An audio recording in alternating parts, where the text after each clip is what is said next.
This episode is presented by Avalara. Hi, this is Kevin Rubin, CFO of Alteryx, and you are listening to the CFO Thought Leader Podcast. This is episode 909. Most people think P&L first. I think balance sheet first. So I want to keep a very watchful eye on the balance sheet because we grew 94% last year. And that puts an enormous amount of pressure on you from a working capital perspective, both inventory, accounts receivable versus accounts payable, all that good stuff. And we're going to keep growing. So being able to manage that is super important. We're just not kidding about what we've promised the street for the end of next year to cross over in profitability. So we'll play it. And obviously, and the great thing is, as I've said 12 times in this podcast, is we in finance, we affect everything.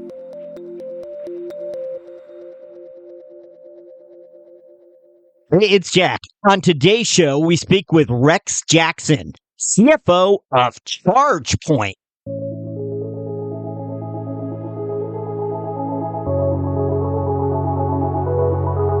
As many listeners know, we like to ask our CFO guests if they remember the first time that they presented to a board of directors.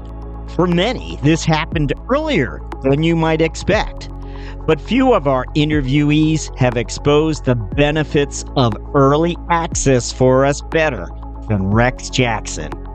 Jackson has spent 3 years as a junior attorney at a law firm before signing on as a corporate attorney for a Los Angeles real estate management company whose board had an appetite for M&A.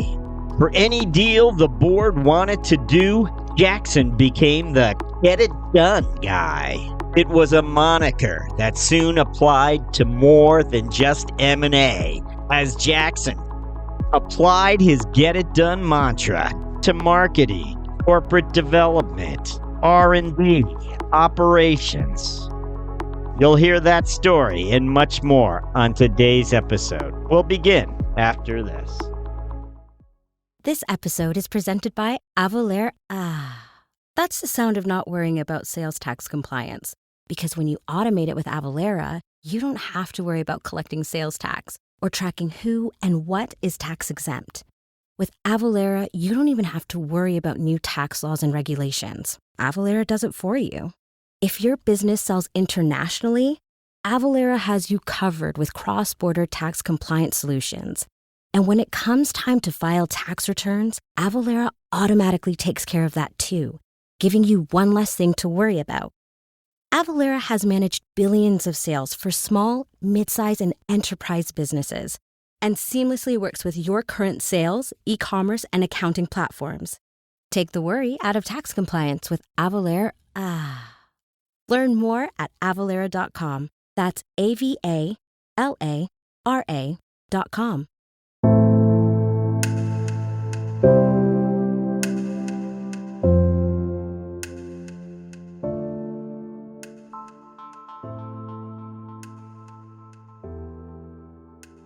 Again, hello, we're speaking with Rex Jackson, CFO of ChargePoint. Rex, welcome. Thank you, Jack. Glad to be here. Appreciate the opportunity to chat with you. So, Rex, we always begin by asking our guests to look back for us and share some of those moments where they believe best prepared them for this role, the finance leadership role. When you look back in time, what comes to mind? Well, the first thing that jumps out at me is I'm not your normal CFO. I started my career as a corporate M&A and securities lawyer back in 1985 in Los Angeles. And so any route I used after that to get to CFO probably is unusual. But I spent about 3 years in a law firm, and then I went into a real estate marketing investment firm in Los Angeles called Kennedy Wilson. And the point I would want to make to a listener is at the time of the switch, I was not a real estate lawyer, and I'd never been a general counsel, and I was only 28 years old. But I said, let's just go in and we'll figure this out and get the experience and learn on the job and, focus on the business.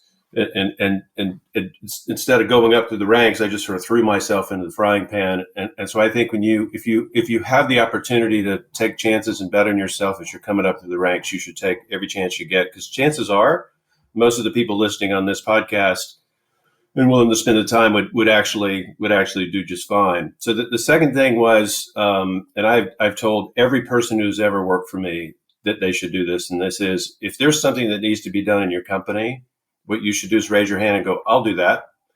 So because I've always had that philosophy, obviously coming from being a GC headed towards finance, I ended up as a salesperson. I headed up marketing in a company. I ran R&D. I've run operations. I've had a general manager role, strategy roles, corporate development roles. And what ends up happening is if you can just even dip your toe in the water in other things besides just being in finance, whatever your level is, it's going to do really good things for you later on. And I had the good fortune to walk in everybody else's shoes. So now when I do the CFO role and I'm talking to somebody in X function, I understand R&D because I used to run R&D at a company 15, 20 years ago. So I just think any chance you get to break out of just a clear track to northward in a finance organization, you just jump all over it, right? And then the last thing that really had a huge formative influence on me, and access here is hard, but I grew up in boardrooms. Once I decided maybe I should add up how many board meetings I've been in, but it's a big number since I was 28 years old. I've owned public reporting as a GC and then back as CFO. I've done fundraising, I've done M&A, et cetera. And I've had this the opportunity to do all of these big corporate things with the support of good CEOs and board members. And if you can get that kind of access and see the business at a high level, because finance has to be horizontal. It is not a vertical. It's not a function. It's one of the few horizontal parts of a company. It will keep you in good stead as you go through your career. You just mentioned something I think is kind of interesting in telling about you. In your 20s, you were in the boardroom. I mean, what was it? Why did you feel comfortable there? What did you have to contribute there? And I know it might be specific to where you were at that place in time, but generally that's a question, when did you first have to present before the board? Usually a finance leader has a story about that, like, oh, and it didn't happen till deeper in their career. Why are you find it so welcoming? Most don't. What was it about you that you felt comfortable there? For one thing, by the way, I just got lucky to get the access, to be honest with you, and I will readily tell you, I don't know if I'm a good public speaker now, but I know I was not a good public speaker then, not even close.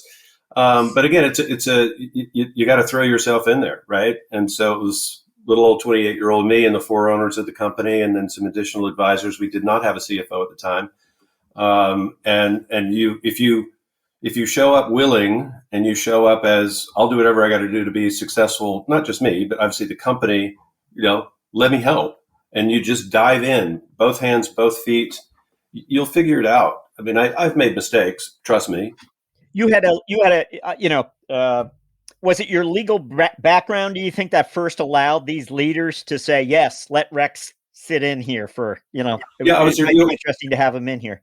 Even though I wasn't a real estate lawyer, which still amuses me to this day, I was their deal guy. So anything they wanted to get done, it was like, well, because they were the idea guys and I was the get it done guy. So they really needed me in there because I was basically maintaining and executing their to-do list.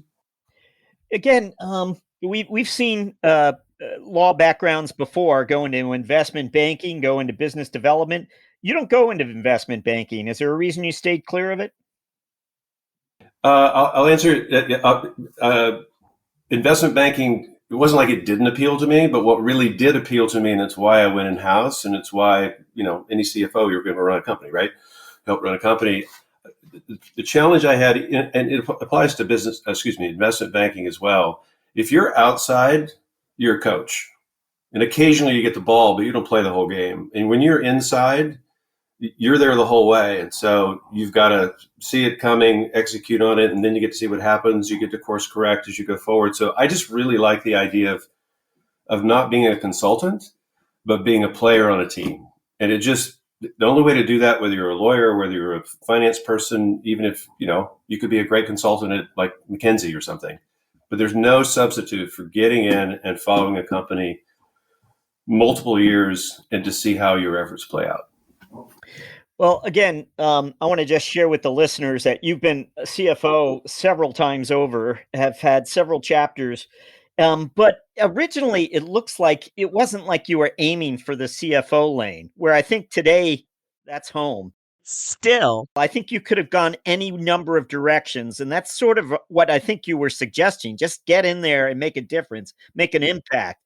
But that might have led you any number of directions. You could have been a COO, a chief strategy officer. How did you get focused on finance finally? It was a when I'm at a cocktail party, I go, my general strategy was up. Like I want to go up, right? So if I can get something that's up, that's good.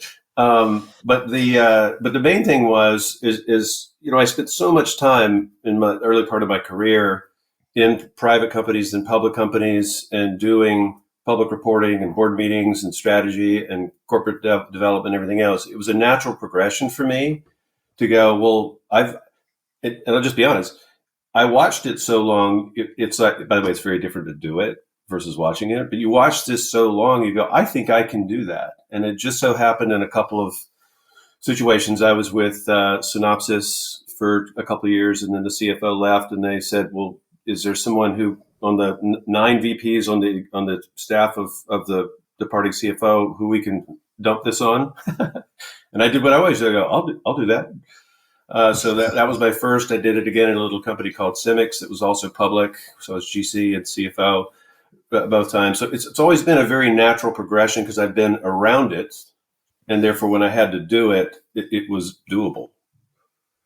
So again, in my way of thinking, you became sort of a general counsel, very influential in a management team in that respect. But I could see like the head of FP&A knowing you personally as you evaluated a potential acquisition or a potential transaction of some kind. You would have the spreadsheet and pop it open and look at it. You had a comfort level with popping open the spreadsheet and challenging some of the conventional thinking if needed. Yeah, it's funny you say that, Jack, because one, I'm not an accountant. I have taken accounting courses and I've done audit committee stuff my whole life. So I'm facile. But if you said, Rex, please get technical, I'm not going to do that. And the reality is I figured out somewhere along the way to be technical, you have to do it all the time. So for me to be at my level and to be able to, pick my spots, I think is realistic nowadays when the technical side has gotten very, very difficult.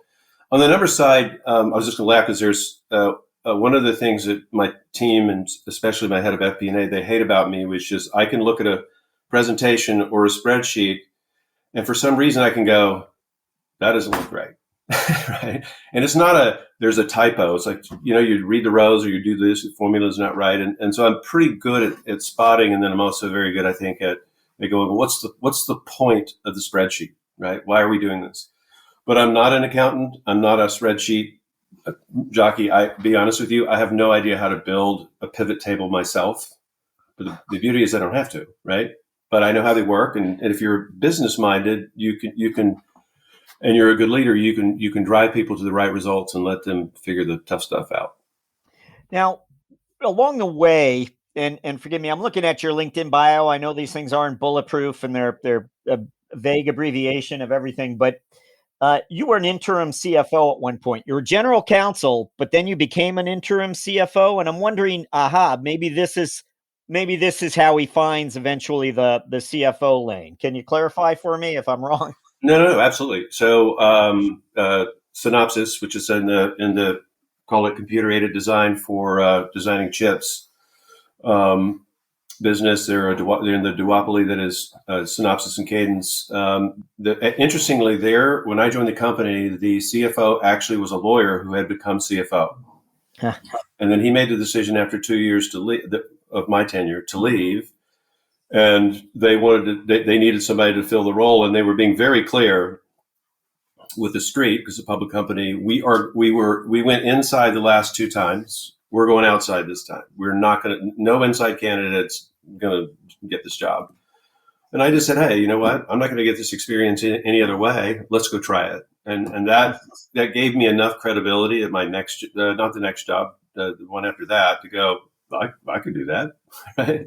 Yeah. So it's just a class. Stay around the hoop, and every once in a while you get a rebound. So that's how that happened. And then eventually, when you do step into a CFO for the first CFO role for the first time, are you recruited? Is it a connection, or are you able to convince a recruiter that, look, I've done the job in the past under these circumstances, they should consider me as a candidate? When you were first hired into that role, how did that happen? I'd like to think that hard work generates good luck, but I was also lucky. So I ended up at a little company called Cemix, public company, and within 6 weeks of arriving as their general counsel, they shot the CFO. Right, and you query, did you know you were going to do that? I just got here. I don't know if they knew or not. But anyway, but I said, hey, I did this at Synopsys, and I'm willing to do it here. In fact, I'd be delighted to do it here, but only under one condition. And I go, this time you have to consider me a candidate for the job, right? So I'll be honest with you. Had I gone out and tried to interview post Synopsys for a CFO position, unless I went to a private company who were like, hey, let's take a chance on this guy, sort of like Kennedy Wilson did when I was 28, that would never happen. So I got my break at Cemix by being GC CFO at the same time. Then I hired a GC and became full-time CFO. And at that point, then you're on the recruiter radar screen. We don't often talk about the GC role. However, we've had other CFOs on that had it and sort of migrated over like you did. But many finance leaders, like you just said, one of your initial steps was to hire a GC to do what you had done, so you could get focused on the finance realm. What should finance leaders look for in a GC? We have to make sure that we don't send the link to our existing GC, because I could get myself in trouble. It's funny. I was just in a conversation with our existing GC, who's amazing, about a couple of people that she wants to hire. And what I've always said to people who are in the legal department is, if you only view yourself as a lawyer, you're in the wrong job in-house, right? Because the hardest thing is for a firm lawyer to come in-house and realize, wow, my job just changed. And my favorite vignette on that is when I joined JDSU years ago. I didn't own the legal department on the way in, but I ended up in the situation where we had a lease that just wouldn't happen in Hong Kong. They just couldn't get it done. So I called a lawyer and I said, so what's our lawyer in-house? What's the issue with the lease? And she started telling me the stories about, well, I negotiated this and mailed that and provided that. And I said, no, I only have one question. Why don't you have a lease? Like, your job isn't to move it along. Your job is to effectively deliver a lease. And that's the mentality you have to have, I think, as a effective in-house counsel. Like, you own the outcome. You own the process, obviously, but you own the outcome. You're supposed to deliver the thing. And so I'm big on that. And it means you cheat a little bit. Now, I saw that we want to talk to you about ChargePoint in a little bit, but I saw that ChargePoint went public, I think, on your watch. Had you taken other companies public before ChargePoint? And if you did, maybe we can just briefly touch on them. I don't know. Yeah. So I did a bunch of public offering work when I was in a law firm. Then when I went to Kennedy Wilson, they went public 3 years in after I got there. I was involved in that, but I would not claim for a minute that I drove it. The main reason being is I'd begun to split my time in terms of law and being a salesperson. I was actually a salesperson, worked with a bunch of major banks. So we leveraged our outside firm, used a banker or whatever. So I wasn't as central every day to that. I've done splits. Obviously, I did the IPO for ChargePoint via a SPAC transaction. So I'd say, in terms of touching, like being like, I see this process happening, probably 5 or 6 times. But as a CFO, had you done it before? Just this one. Just this one. Okay. Let me ask this question before we talk about ChargePoint. Would you have done this differently? I mean, would you have studied law? Would you have studied business? Would you have studied engineering? I don't know. What would you have done differently as you set out for this career? Or maybe the things you've learned along the way made it well worth the trip. That is a great question, because I've asked myself that question a bunch. I will say, and this would probably be directed at people who are a lot younger than me. When I went through law school, I already knew that I had this danger sign. I was like, well, I kind of like to do a JD MBA, right? And there's two problems with doing a JD MBA. And one, I couldn't afford yet another year. No, I was at Stanford. I'm like, another year at Stanford, break the bank. And I was itching to get out and work anyway. And then there's this thing where you go, well, if you get a JD MBA, are you going to be an MBA, in which case you're never going to be a good lawyer? Or are you going to do the JD, in which case you're never really going to be a good investment banker or consultant or whatever it is you want to go do? So I made that hard choice there to just go, I'm just going to go and I'll make it work from here. I like how aggressive, or how willing, I think is probably a better word, how willing I always have been to take on more work. I never asked for more money. I never asked for more stock. I'll do that. And it's really allowed me to get a bunch of experiences. And it could be 2 months of walking in somebody's shoes, or 2 years. And once you have actually done every job in a company, which I have, including, believe it or not, a little CEO job years ago, it's amazing. And you don't need to do it for 10 years to understand it. You just need to sit on the other side of the table for a couple of months, and then you'll be much more adept at working with the person who owns a job ongoing. So I don't know that I would change anything, honestly. I just want to mention, can I mention just some of the companies you stepped into the CFO office with? Rocket Fuel, with Gigaman, and of course now with ChargePoint. You had earlier tours of duty at JDS, Uniphase, Cimix. You mentioned to us as well. How am I doing? Am I close to? You're dead on, and I appreciate you not saying, God, this guy can't hold down a job. Well, we've seen quite a few CFOs who have, sometimes it's a transaction, sometimes there's, but it's no small task, and it's certainly a stripe on the sleeve every time. All right, so let's find out about ChargePoint. I know it's electric mobility. This is a world all of us seem to be getting better acquainted with these days. Tell us about ChargePoint. What does it do? What are its offerings, really? At a super high level, if you look at the world going electric, there's two components. One, everything passenger, and the other is everything fleet, both of which are super important. What we do at ChargePoint is we go, okay, we want to support passenger, which is residential and commercial, and we want to support fleet in a big way. We're going to hang out in both North America and Europe, and we're not going to do anywhere else. So very, very focused. What I think people miss when they look at the space is they kind of they lump everybody that's in the space together, and they don't realize why we're different. And the reason that we're different is we are a technology solutions provider. So we're not really a hardware company. We're a technology solutions provider with hardware and software, because everything's networked. And we've recognized something that I think most people don't recognize, and that we're talking about incredibly vital, basic, central infrastructure. This isn't just a plug on the side of your wall. I say, no. You got to do this right. It's a necessity. So it's got to be everywhere. You got to be able to find it. You got to be able to use it, and it's got to always work. Well, the only way to do that at scale is you have to get the people who own the real estate where it lives to be part of the process. Then you have everything networked so that you can see it, manage it, and fix it if it breaks.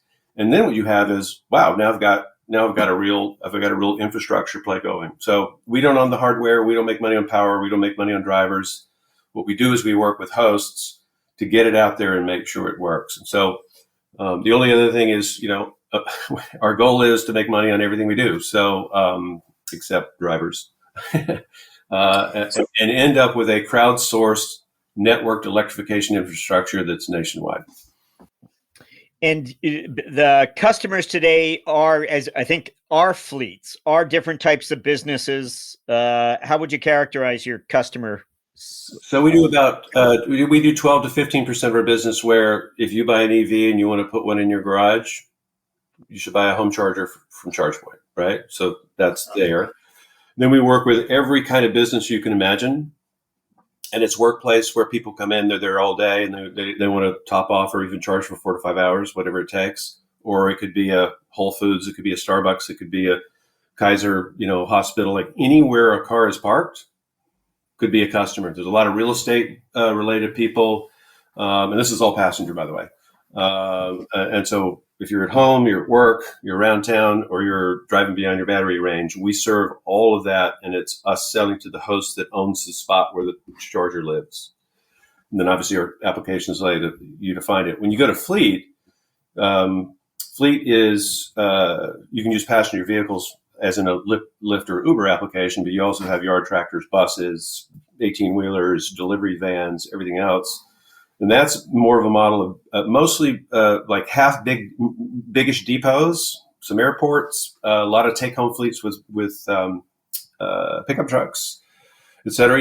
Electrician who owns 5 pickup trucks, they're all going to take them home. So it's being able to manage all of that so that things are effectively monitored, charged, et cetera, is what we do. So you joined ChargePoint in 2018, and you've got maybe a year or two. I didn't see when you went public, but can you tell us about the company you joined 5 years ago? So there's been a lot of growth, no doubt. There's been a lot of change. What would you tell us about the company you first joined and the opportunity at that place in time? So the first thing that I would say, and this is for your listeners, because I believe this and I don't get a chance to tell enough people this, I had to wait until I was, 58 years old, 5 years ago, to go, I'm going to join a company and I'm going to love what they do, right? I've gone my entire career doing stuff that you couldn't explain in a cocktail party if you had to. But wouldn't it be fun to join a company that does something that you just love what they do? So I call it love the widget. Like find a widget that you love and it really makes the job better, full stop. So what I did was I went, quote, back in my career, because I've mostly been a public company GC and CFO over time. And I go, man, this is a small company. It's got less than 200 people, less than $75 million worth of revenue. It's private. Between you, me, and Lamppost, we were running out of money because we needed to do a major fundraise. But I just go, wow, let's just go start over. I could do this, right? And so getting the widget right was awesome. And it took a couple of years to rebuild the finance team and go position them because our public offering was in year 3. The mad dash to being ready to be public from the finance perspective, don't kid yourself how hard that is. So if you're a CFO and you start to get the rumbling in your head that this might happen someday, don't wait and have everybody go, you got 75 days to do this. You need 3 years of audited financials. Don't do that. Do some diligence earlier. But, but it was great. I had a lot of rebuilding to do. It was a very private, hands-on, incredibly difficult thing to do, but it worked out great. Now, it was one of the first inside the realm to go public? I don't know how they characterize that, but I saw a headline. Is that true? And was there any discussion? Wouldn't it be better to go second? I mean, meaning that you'd have a lot less explaining or a lot less tire kicking. I don't know. Yeah. So if I were being, precise to the level of giving you a headache, I think the first public company in our space was actually Blink, and they went public God knows how long ago. Okay. But we went out in this flush of announcements 2 years ago with a SPAC transaction, and essentially we identified 2 things. One, we're growing well. We're the industry leader. This is a very big space. It's going to be an incredibly large opportunity.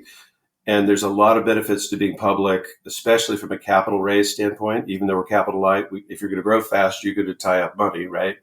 And so our board essentially said within a 4 to 6 week period back in the spring, summer of that year, go. And so I think we announced in September of that year. So we were the first in this sector besides the historical one. And then there was this rush behind us. So I think it was our misfortune that so many went who weren't ready, and therefore they've struggled a bit because we get painted with that brush. But I think we are the most consistently performing, high performing company that did a SPAC, and it doesn't matter what the industry is. We're in like the top tenth of a percent in terms of the story has worked out, and the company's done really well to now. Haven't announced this quarter, but who knows? I can't do this quarter, but we've done really, really well, and we're whenever somebody brings up the whole SPAC thing, I go, Is there just today? Let's talk about your lines of sight into the business today. Are you comfortable with the numbers you see regularly? Are they visible to you when you want them? How have you made progress in terms of getting the numbers sooner, quicker, more broadly? yeah. So the order in which we've done things at ChargePoint, we got. I will readily admit we're on NetSuite, and we didn't have NetSuite everywhere, and we got NetSuite, which is probably not the best thing for us to use because we do have a manufacturing operation with CMs and stuff. We don't actually build anything ourselves, but we got to a ERP system that we thought was serviceable, and we knew we'd have to change someday. And then we switched to, you got to get the right people, and then you get the right processes, and then you keep building on that. We may do some big overhaulish thing X number of years from now, but I think if you have a great accounting team, in particular a leader, which isn't me because I'm not an accountant, and you have a dynamite FP&A person, and there's no substitute for either one of those people, you can set the world on fire. You really can. And so it's continuous improvement. What I find is both of my people adopt the philosophy I have, which is, I'm not asking you to go figure out what the numbers are. I'm asking you to go figure out what the numbers are and what the problems are and the challenges are and how we get it better, how's it faster, and what does it mean to the business. And so imbuing people with your job is broader than this is why I think they're so effective. Now, is there a particular metric or measure that you've landed on that you realized needed to be shared more broadly, or the organization needed to understand it differently than perhaps it had? Any type of KPI or metric that you as the finance leader realized just wasn't getting the love it deserved? So ChargePoint's a very specific case. Obviously, given we come out, we burn quite a bit of cash because we're growing and everything else. And to be honest with you, we really didn't have metrics when I joined the company. So one of the best things I've ever seen, and whoever did it, I'll credit that person, he or she. There was a deck that we had at Gigabon that evolved over time, and it was probably 8 pages long, and I had to wear glasses. I wear them all the time now, but I wear glasses to be able to read it. And it was like the core metrics of the company, and it was what can we and should we track? And I always called it the Bible. It's the Bible, and so I've replicated that to the extent I think it's useful here at ChargePoint. But it's a function of having a serviceable ERP and a really good team in FP&A and accounting, and then they go out and they find a way to track this stuff. And so and it's everything from number of customers, verticals, geos, channel partners, all of those things to give you a vision on the business. And they've kept it to probably 3 pages now. And like if you show it to a board member, they just go, "Wow, I think I understand the business now." So that's superb. At a broader level, and I like to think at a broader level because I think that's what my job is, right? Our core metrics now are what's going to get the shareholders to be super happy about us and drive our price up and allow us to raise money and do all the other things we got to do over time to be big. It used to be growth. It started off with who the hell are you and can you be credible? Then it was growth and understanding the business, and then now it's profitability. And so being able to build models and paths to credibly say, yeah, when 5% of the U.S., less than 5% of the U.S. fleet is EVs, passenger, we're going to be profitable because that's what we've told the street. You go 5%, and you're already profitable, and you've got 70% market share in the AC space, for example. I mean, building that and being able to demonstrate it and back it up is super important. Just want to touch on R&D in this type of business. Any lessons learned as to how your approach to R&D and the allocation of dollars annually, how not to do it, how to do it? I have a strong opinion on this, and I'm just going to go out on a limb. I think figuring out the intersection the intersection among R&D, sales, and wherever product lives. Obviously, marketing is important too, but wherever product lives is so critical. It just makes my head spin, right? So, because you want sales to see it, product to decide we're going to do this, but we're not going to do that, or we'll do it differently, and then R&D gets informed as to what's the best way to go about doing things, right? And so I think we've done a pretty good job of that. But I think that is the hardest thing. And if I were a CFO of some other company, I'd go, you got to get that right. Make sure that's right if you're a newish company and you're developing products and you're trying to go to market. Because if it doesn't work, it's going to cost you a fortune and you may fail, right?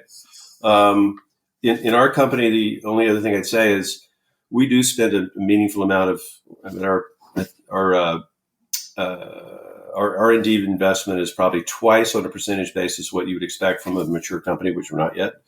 And it's because we're pounding hard to get the breadth I mentioned earlier of where these verticals and these geos. So we sort of do it. We touch drivers, and we don't get paid by drivers, but we touch drivers. We're building this ecosystem. I don't know that people understand that enough. But to me, it's designing it so that you know what you're doing and why you're doing it, and then it's incumbent on Pat Romano, our CEO, and me and others in the company to make sure people understand why we're doing it. Just make sure you can communicate it. I want to just quickly touch on talent with you. I'm wondering if, as you've been here as many years and the company has grown, it's got employees. I think it's over a few thousand employees today, or just over 1,000. I don't know. We're about 1,800. 1,800. That your mindset as far as employees has changed in some way. That, how to hire, it seems to be, again, coming out of COVID, there was this great resignation. A lot of people started thinking a little differently about talent. You've had an experience all along here in upper management, understanding the dynamics that work there. Do you see the world a little differently now, though? Has suddenly something occurred to you that we got to do this differently, or we got to, incent our people differently? Anything come to you?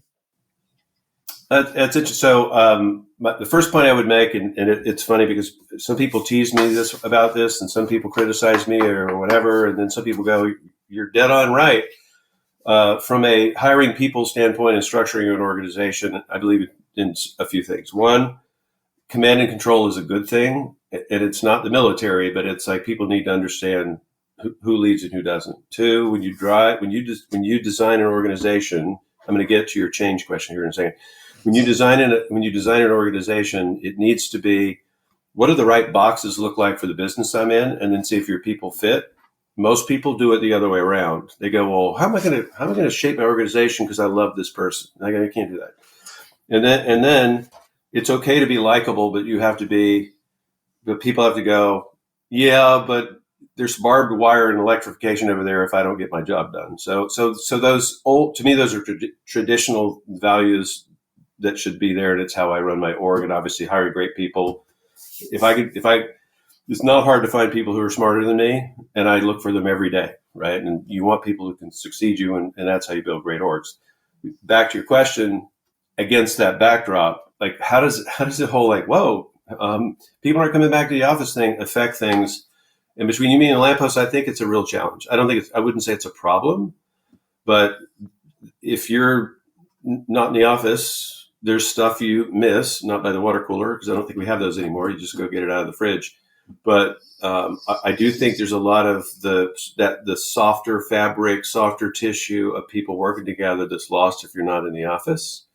And it puts enormous pressure. So in my org, I go, okay, if I have a remote person, then I need to have an enormous amount of confidence in the manager of that function and that person, so that it's very clear that that person understands what they have to deliver. And I'm like, okay, if you can go sit on the moon if you want, if you get these 10 things done, right? So I think what's happened is people have gotten comfy with, well, now I only have to go in 3 days a week, and it puts enormous pressure on the manager to go, all right, then I need to be on you more than I normally would be because I don't see you every day. Okay, well, thank you for that. Interesting. We have to jump to our finance strategic moment question. For it might have been a risk that you avoided. It might have been an opportunity that was pursued because your lines of sight into the business, even when you were overlooking the FP&A person's shoulder as a general counsel, you were looking into the business because of those numbers. What comes to mind when we ask for a finance strategic moment? I've had some fun things that I've done in my career, but probably the biggest one where I just went like this was finance drove this was when I was at JDS Uniphase, and I don't know if people who are listening will know who JDS Uniphase is. Like this incredibly famous story of worth $35 billion when the fiber optic thing was on fire back in the 2000s. The internet's going to take over the world, and then they buy another company for $36 billion. It's like crazy, right? So there's two types of people in the world: those who made a lot of money on JDS and those that lost a lot. So anyway, but when I joined the company, they cobbled together. That's probably not fair, but it was 3 different business units, and there was not direct symbiosis between the 3. It was sort of like a conglomerate that wasn't a conglomerate yet. And so when I became CFO, I looked at the corporate development organization. I looked at the deals that we'd done before. I looked at the history, and my team had obviously a strong opinion. And we concluded we either need to go big or go home. And so we spent about a year and a half after that going, don't do 5 to 7 little deals a day because all it's doing is complicating matters. You're killing us. Let's find a way to combine up and get this from a $2 billion company to a $5 billion company using our currency. Frankly, we tried really hard to do that. Couldn't do it. We even had one deal where we had a bid in, and the winning bidder had a price that was lower than ours. I go, how'd you get that through? There's a board of directors. My goodness. So I concluded with my team, we should break this up. And so JDS Uniphase became what is now known as Lumentum and Viavi. And then to actually drive that split and do so in an effective way was a very finance and legal driven thing. So it's probably it's certainly the biggest dollar-wise thing I've ever done. And it was because we owned corp dev and we had all the numbers and we were pals with legal. Like we drove this through the board, the market, and everything. It was a truly exciting transaction. Lumentum has flourished beautifully since, because now you get to look at the business as just, well, it's that business. So their stock went up by a factor of, I'm trying to remember what they went out at. Probably a factor of 6 to 10. And then Viavi's done a good job of, because there's a lot of cleanup because they purchased so many companies that make your head spin. They did a really good job of cleaning up. So I think it's been exactly the right answer for that company. From episode 881, this is Keith Taylor, CFO of Equinix.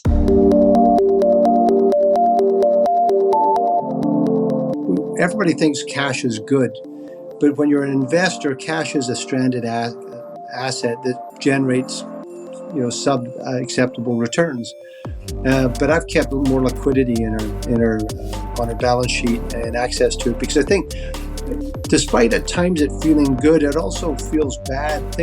Inflation feels like it's still going to be there, so interest rates are going to be higher for longer, and so you have these pops. You have the challenges of economic downturns. And so I think, number one, having the flexibility around liquidity is going to be really important. And eventually things will turn. Nothing lasts forever.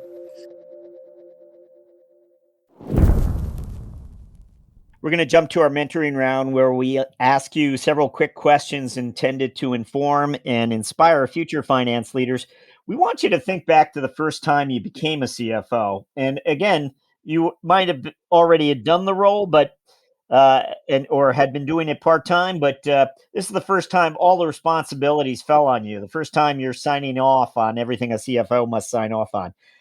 What is the piece of advice you'd give yourself? So I can say the hard, unexpected, hardest. Wish it had happened differently. You always go, could there have been a couple of envelopes in the desk drawer from the prior CFO with the stuff in it that would cover this? I don't know. I think a lot of people who rise up through the ranks of a given functional area have a lot of not they're going to be more functional versus horizontal, and that's a real challenge when you're in finance, because the first thing that happens if you get to start getting leadership positions in finance, you are going to be expected to be very horizontal. So imagine being public companies. Imagine going, wow, all of a sudden, I appreciate you've heard your earnings calls. You now have to answer questions about the business. Hey, wow, you need to now help manage the audit committee or manage the rest of the business. Like the spreading of your job as you get more senior in a finance role. Well, if it doesn't happen, you're not doing your job. But when it does happen, it's hard. And so being able to understand that broadening of the role as you go up, in particular in places like board management, investor communications, you see it, but there's no substitute for doing it. And there's an enormous amount of finesse in it. There's storytelling. There's, look at today, look at next quarter, look at 3 years out.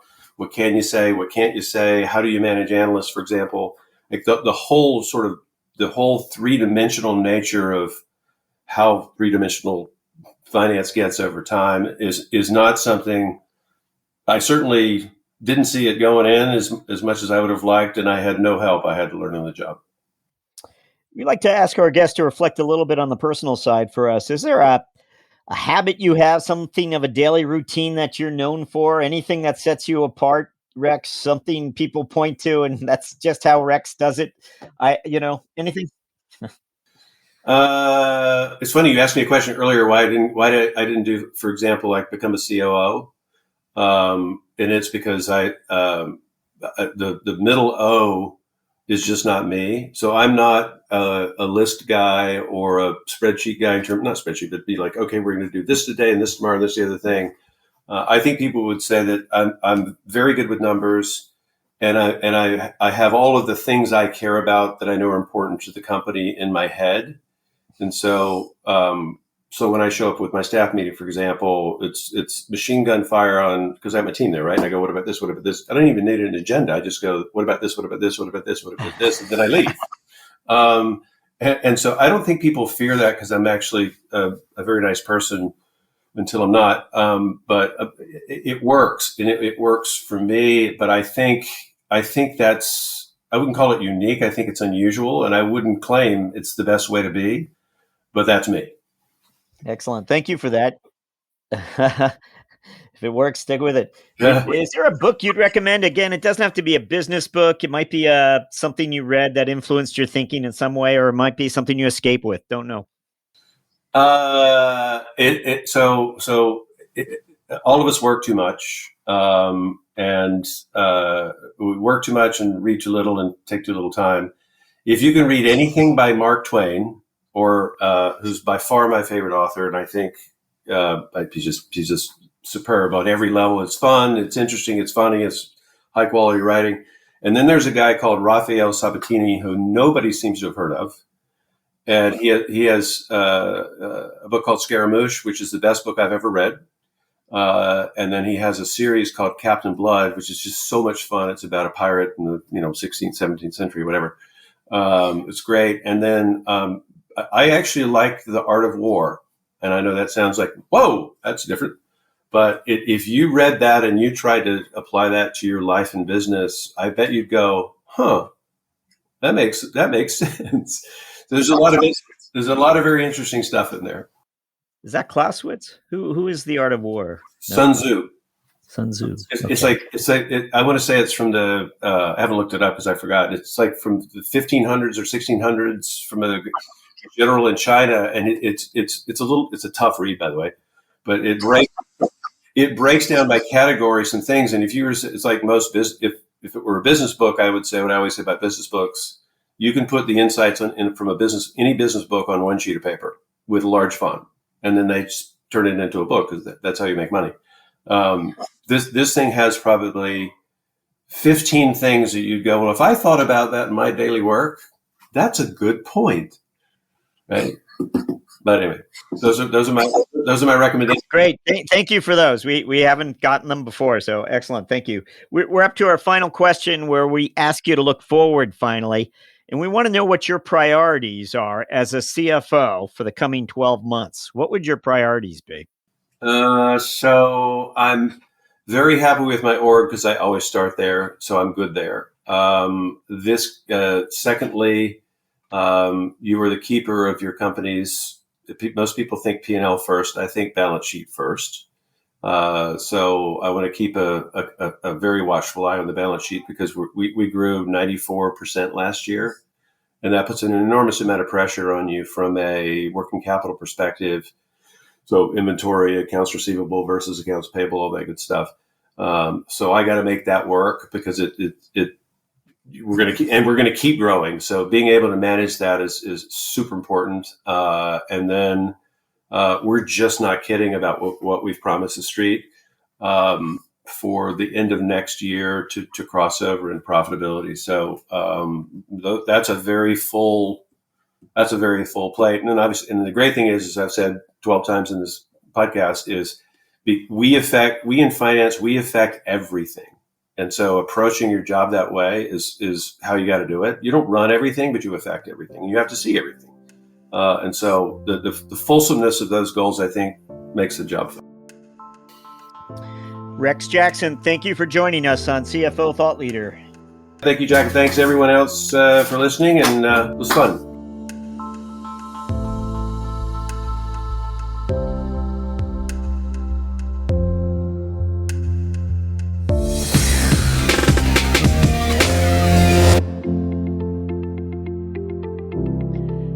Hello, Thought Leader listeners.